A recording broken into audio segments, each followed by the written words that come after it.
you check out a map of western North Carolina, you'll find Spruce Pine, tucked right in between Boone and Asheville. But talk to folks who live in this small mountain town, and you'll likely hear another name for it. The Mineral City. That's a moniker that's been there on the town for a long time. Spruce Pine, aka Mineral City, is home to a huge variety of gems and earthly elements. Absolutely. Emeralds and rubies and sapphires. But there's one mineral that's made Spruce Pine known across the world: quartz. We have mountains made out of it. And in these mountains, it's not just any kind of quartz. The stuff found here is super pure and extremely valuable. The single biggest source of ultra-high purity quartz in the world is spruce pine. And it turns out this natural mineral is vital for our entire digital ecosystem. Pretty much any computer chip in the world will have been in contact with spruce pine quartz. I'm Anissa Khalifa. This is The Broadside, where we tell stories from our home at the crossroads of the South. This week, Mineral City and the rock that runs the world.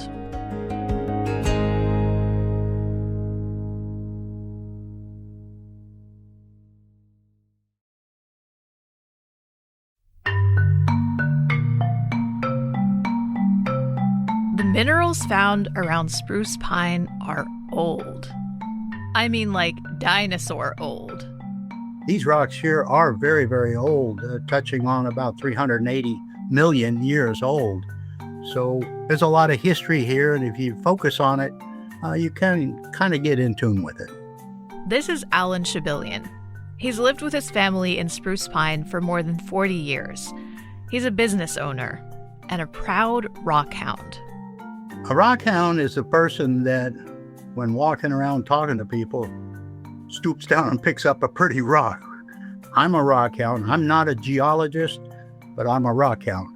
And I enjoy the gems and minerals as much as any geologist.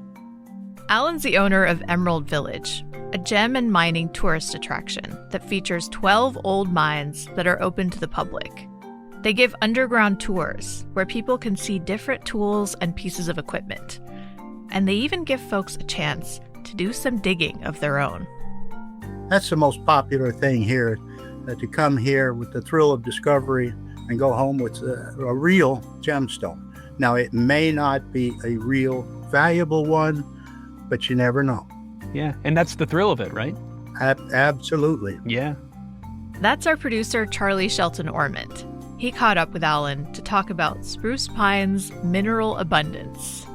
And it's kind of an addicting thing to be out, always picking up rocks, putting them in your pocket, taking them home. Yeah. And I've also heard that pieces of spruce pine can be found around the world. In fact, I see a piece in my computer right now. No, I don't see it, but every computer in the world uses quartz from this area in the production of the silicon chips. And so without their mining in this area, we'd be still writing on clay tablets, maybe. Now, that might be a bit of an exaggeration. We've come a long way from clay tablets. But these quartz are definitely one of a kind. It's such a, unusual set of geological circumstances that nowhere else in the world has as much of this quartz been found. Ed Conway is an economic journalist. He's also the author of the book Material World, The 6 Raw Minerals That Shape Modern Civilization. Ed says there's 2 things about quartz and spruce pine that set it apart. First, there's a lot of it. I think it's got enough for hundreds and hundreds of years. In fact, the deposit in western North Carolina is so abundant that they use some of it to construct hazards at high-end golf courses. The place you'll probably have seen spruce pine quartz before is the sand traps at Augusta National Golf Course, which are incredibly white. And that's sand from spruce pine because it's really white, really pure quartz. But that's not even the top tier stuff, which leads us to the second reason why spruce pine quartz is special. Its purity is off the charts. And really pure quartz has another function that's much more important than filling a sand trap. It helps make silicon chips for pretty much every computer in the world. Not just for chips that are made in America, it goes to chips made in South Korea, solar panels made in China even. It all depends on spruce pine. So how does it all work? How does a piece of spruce pine shape what's in our iPhones? Ed helped break it down. It's not like the silicon chip that eventually ends up on your smartphone is made of spruce pine quartz. No, that material comes from somewhere else. But in order for the silicon to be formed into a wafer that's refined enough to help run a computer, it first needs to be melted down inside a crucible. And then reformed into something that has complete atomic perfection.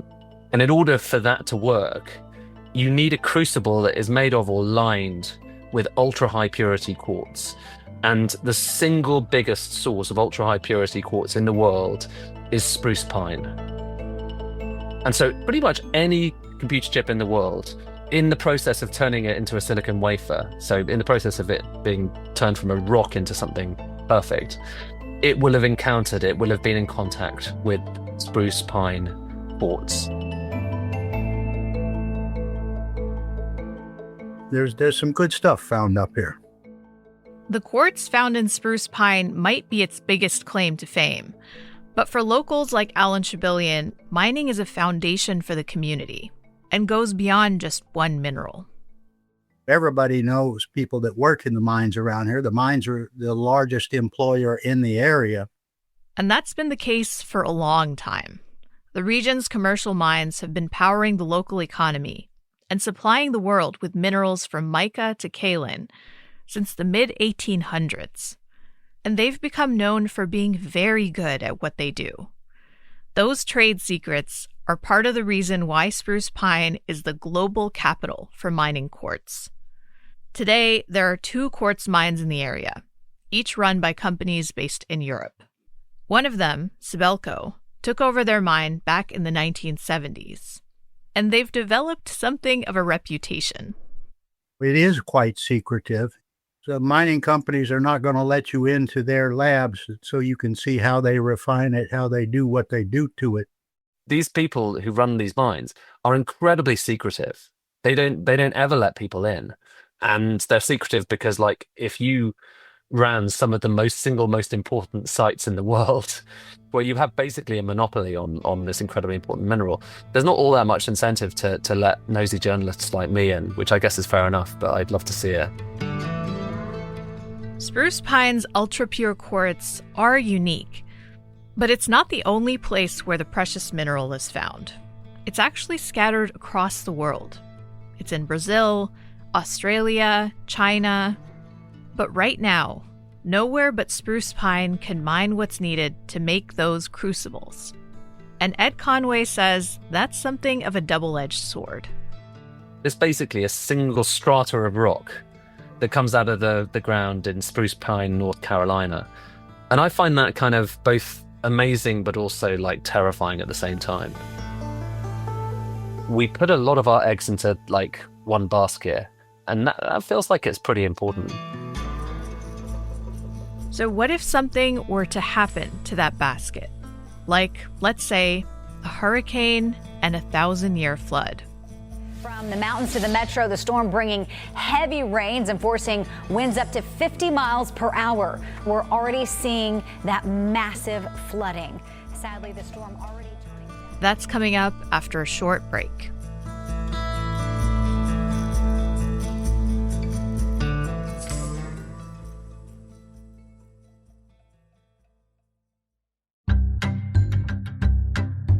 Hi, it's Anissa, with a special announcement and a small request. The Broadside is coming up on our 100th episode. And to mark the occasion, we're going to do something a little different. A mailbag special. Do you have a question about North Carolina that you just haven't been able to find the answer to? Is there some offbeat local lore you'd love to know the backstory for? Send us your question in email or voice note form to broadside@wunc.org, and we'll answer it on the show.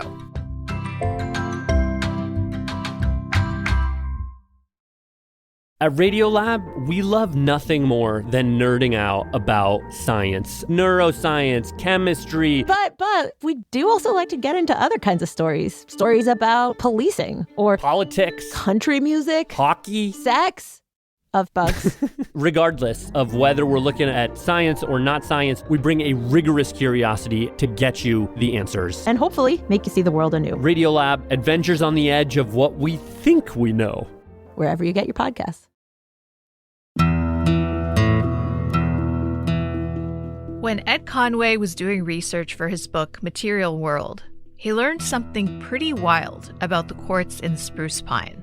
Something that really hammered home how crucial these mines are.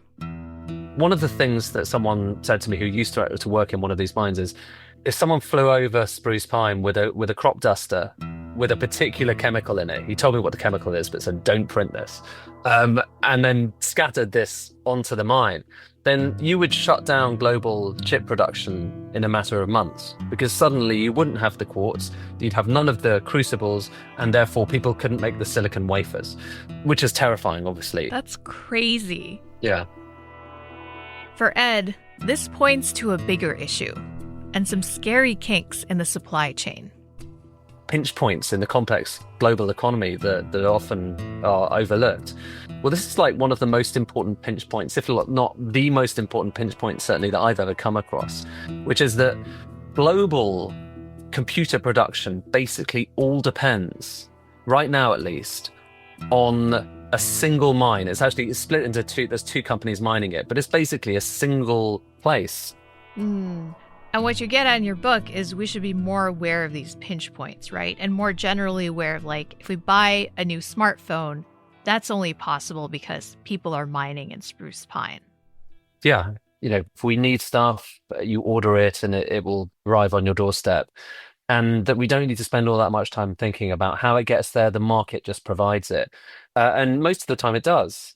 But every so often it doesn't. And every so often we find ourselves facing some sort of a crisis. And oftentimes it's a crisis that comes because a particular mineral or product, or sometimes a service, suddenly something goes wrong. And everyone then realizes, oh my God, we were just dependent on that one particular place for all of this stuff. For Spruce Pine, that crisis came in the fall of 2024 with Hurricane Helene. The storm shut down the quartz mines, causing a worldwide panic. A lot hanging in the balance. The devastation left by Hurricane Helene threatens to upend the world's semiconductor industry. Pretty much every semiconductor that's out there. So it was a vulnerability that was known beforehand. Before it was sort of a hypothetical. Now it's a real question of what happens if they can't start to get this quartz out. It took down production for a few weeks, really. But that was far shorter. I think there was a moment during that period where people were worried that it was going to be down for months and months. And so that was one of those moments where people kind of looked into the abyss of thinking, gosh, what is this stuff? I'd never heard of, high purity quartz. Why does it matter?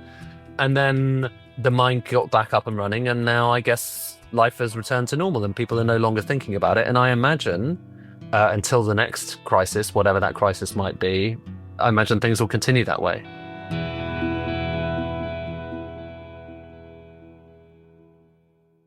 Could you speak at all to the trade wars and the Trump administration kind of zeroing in on rare minerals? And moments ago, I also signed an executive order to dramatically increase production of critical minerals and rare earths. It's a big thing in this country. And as you know, they're sort of looking to invest more in the rare mineral industry in the U.S.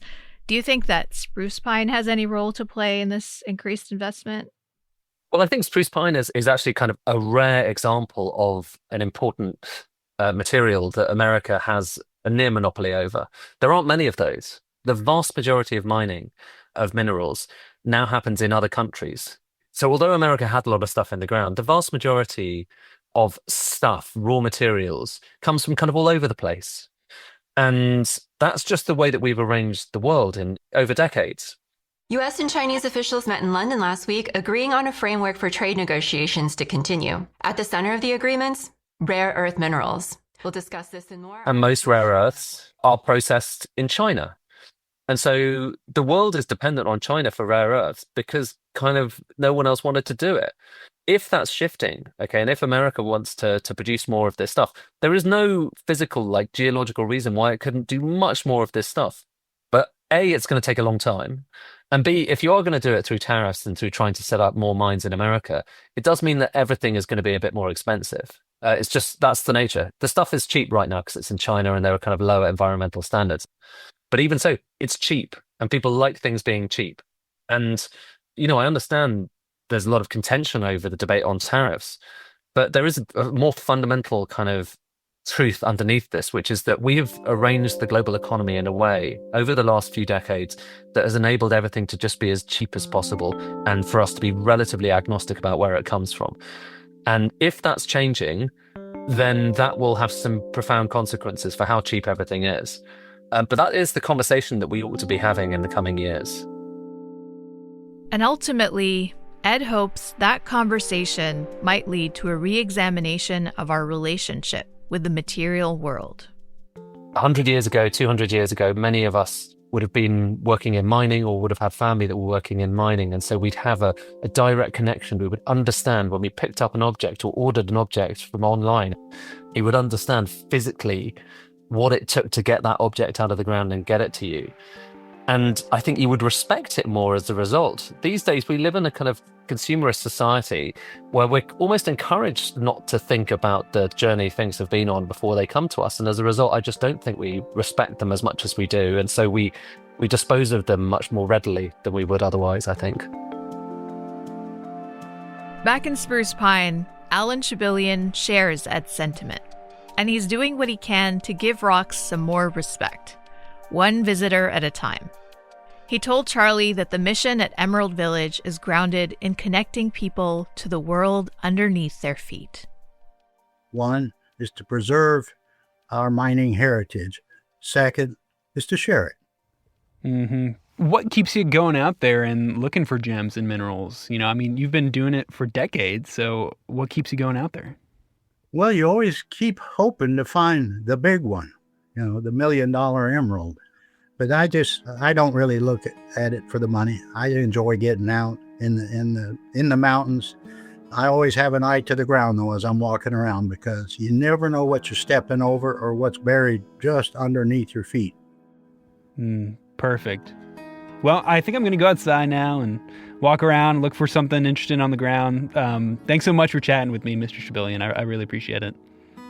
Well, thank you for coming and sharing with us. And I hope you have a gem of a day. I will. Thank you, sir. All right. You too. Bye. Bye-bye.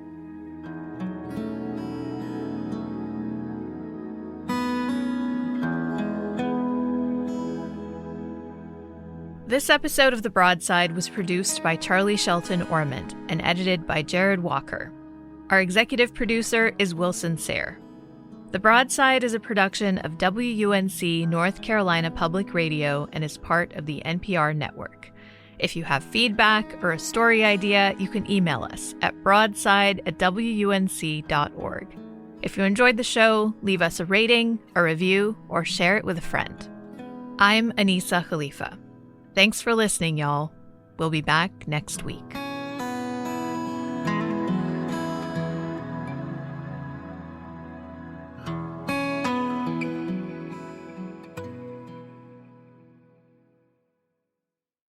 September, CBS hits are streaming free on Pluto TV. I'm coming in hot. For this month only, stream full episodes of Matlock. I'm a lawyer, like the old TV show. Fire Country, Elsbeth. I do love a mystery. NCIS Origins, Watson, and Ghosts. What the hell? This is the most amazing sight I've never seen. All for free. The CBS shows you love, this month only on Pluto TV. Stream now, pay never. With so many options, why choose Arizona State University? For me, the only online option was ASU because of the quality. Their faculty was really involved with their students and care about your personal journey. The dedication to my personal development from my professors, that's been extremely valuable to me. Earn your degree from the nation's most innovative university. Online. That's a degree better. Explore more than 350 plus undergraduate, graduate, and certificate programs at asuonline.asu.edu.